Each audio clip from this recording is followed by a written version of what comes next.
Pour cette tâche, vous allez rédiger un message. Votre objectif est de décrire, narrer ou expliquer un sujet. Le message sera adressé à un ou plusieurs destinataires spécifiés. Assurez-vous que votre message contient entre 60 et 120 mots. Cette tâche évalue votre capacité à communiquer efficacement par écrit. Concentrez-vous sur la clarté, la concision et la pertinence pour le public cible. Sujet: vous avez lu une annonce sur un site internet qui propose l'aide aux personnes qui souhaitent apprendre le français et les aider à trouver des personnes avec lesquelles elles peuvent pratiquer le français et qui leur permettront d'améliorer leur niveau. Envoyez un courriel pour répondre à cette annonce tout en vous présentant et en expliquant pourquoi vouloir pratiquer cette langue. Objet: réponse à votre annonce pour apprendre le français. Bonjour. Je m'appelle Nabil et je suis très intéressé par votre annonce proposant de l'aide aux personnes souhaitant apprendre le français. Actuellement, je suis passionné par l'apprentissage des langues et je trouve que le français est à la fois élégant et utile sur le plan professionnel. Je suis motivé à améliorer mon niveau pour communiquer plus aisément dans divers contextes. J'aimerais beaucoup trouver des partenaires avec qui pratiquer régulièrement pour renforcer mes compétences. Pouvez-vous me donner plus de détails sur la manière dont votre programme fonctionne? Dans l'attente de votre réponse. Cordialement. Nabil.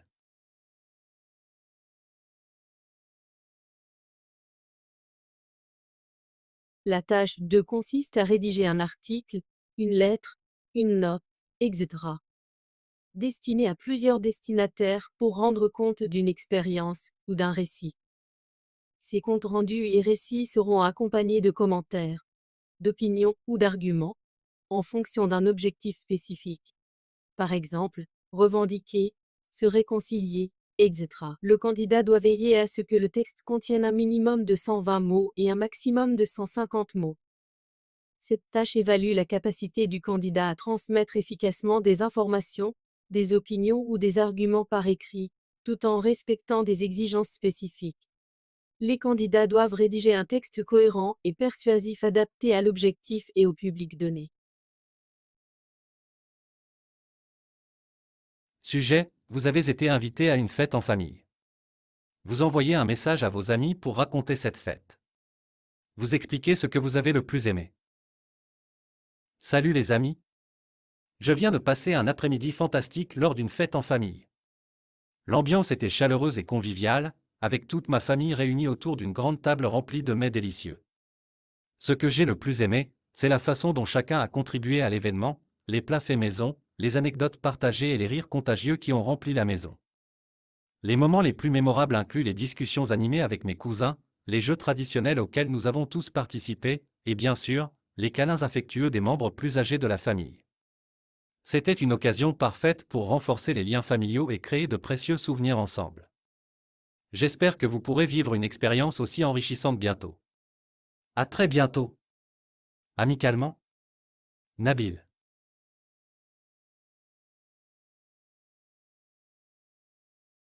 La tâche 3 implique d'écrire un texte qui compare deux points de vue sur un problème de société, tel que présenté dans deux documents courts et simples d'environ 90 mots chacun.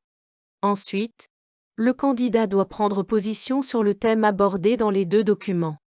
Le nombre de mots attendus est d'un minimum de 120 mots et d'un maximum de 180 mots. On fournit deux documents présentant deux opinions sur une réalité spécifique. Puis on demande au candidat d'écrire un court article. Cet article devrait comporter une première partie de 40 à 60 mots, résumant les points de vue présentés dans les deux documents. Il devrait également inclure une deuxième partie de 80 à 120 mots, exprimant le propre point de vue du candidat sur le sujet discuté dans les deux documents.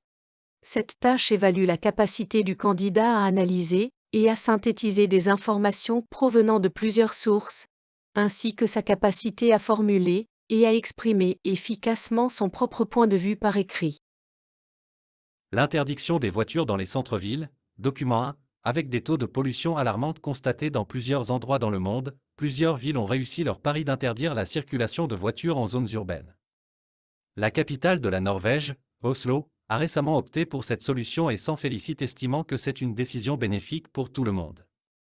Après un certain temps, les accidents diminueront, la dépendance au pétrole baissera et la qualité d'air sera meilleure.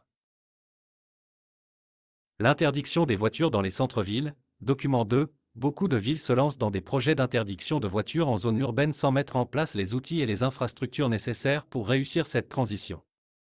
Certes, en diminuant les voitures, on aura moins d'embouteillages, de stress et surtout un air beaucoup moins pollué, mais en contrepartie, il faut prévoir entre autres de gigantesques parkings pour garer les voitures, opter davantage pour le transport en commun, métro et bus, et prévoir des autorisations de circulation pour certains corps de métier, comme la police, les urgentistes, les livreurs. Dans le débat sur l'interdiction des voitures dans les centres-villes, les avantages environnementaux et les défis logistiques s'opposent. Le document 1 souligne les bénéfices pour la santé publique et la réduction de la pollution, tandis que le document 2 met en avant les infrastructures nécessaires pour une transition réussie. À mon avis, chaque point de vue présente des aspects pertinents. L'interdiction des voitures en centre-ville, comme mentionné dans le document 1, améliore la qualité de l'air et réduit les accidents, créant un environnement urbain plus sain. Cependant, le document 2 rappelle l'importance des infrastructures. Sans une planification adéquate, cette interdiction peut entraîner des désagréments pour les habitants et les professionnels. Il est essentiel de développer des solutions de stationnement, d'optimiser les transports en commun et de prévoir des exceptions pour les services essentiels. Une approche équilibrée, combinant interdiction des voitures et amélioration des infrastructures, permettra de maximiser les avantages tout en minimisant les inconvénients, créant ainsi des villes plus vivables et durables. Rejoignez notre chaîne dès maintenant pour bénéficier de corrections gratuites et devenir un véritable champion du TCF Canada. Abonnez-vous dès maintenant pour ne rien manquer. Et pour suivre les actualités des autres compétences du TCF Canada, visitez notre plateforme officielle sur www.reussir-tcfcanada.com.